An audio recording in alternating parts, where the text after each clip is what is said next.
মাগুরা সরকারি উচ্চ বিদ্যালয়ের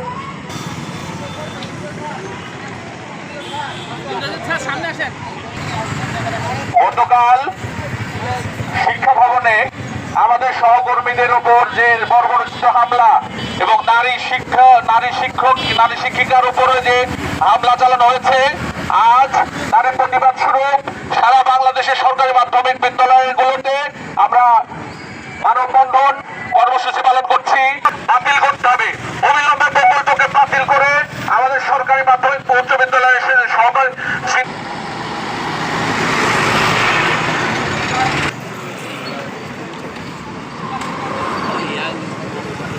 আপনারা অলরেডি জেনে গেছেন কি কারণে আজকে এই মাগুরা সরকারি উচ্চ বিদ্যালয় কর্তৃক হচ্ছে বাংলাদেশ সরকারি মাধ্যমিক বিদ্যালয় সমূহের দীর্ঘদিনের বৈষম্যমূলক কালাকানুনের বিরুদ্ধে।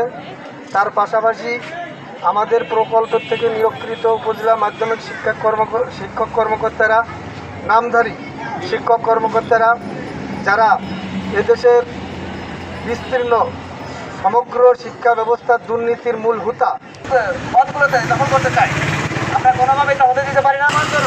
আচরণ কাউকে কোনোভাবেই। মাধ্যমিক ও উচ্চশিক্ষা ভবন ঢাকায় সরকারি মাধ্যমিক বিদ্যালয়ের শিক্ষকরা লাঞ্ছিত হয়েছেন। গতকাল আপনারা জেনেছেন লাঞ্ছিত হয়েছেন, আমার ভাইদেরকে লাঞ্ছিত করা হয়েছে শিক্ষা ভবন ঢাকায়। এই উপজেলা মাধ্যমিক শিক্ষা কর্মকর্তা যারা নিয়ম বহির্ভূতভাবে, বিধি বহির্ভূতভাবে, চক্রান্তের মাধ্যমে সম্পূর্ণভাবে অন্যায়ভাবে সহকারী জেলা শিক্ষা কর্মকর্তা হওয়ার জন্য শিক্ষা ভবন ঘেরাও করছে। জেলা শিক্ষা কর্মকর্তা এবং প্রধান শিক্ষক এই পদগুলোতে আমাদের সরকারি স্কুলে শিখতে চায় না। অন্যায়ভাবে কেউ যেন এই পদটি গ্রহণ না করে আমরা তার সুরাহা এবং তীব্র নিন্দা জ্ঞাপন করছি, প্রতিবাদ জানাচ্ছি। ধন্যবাদ।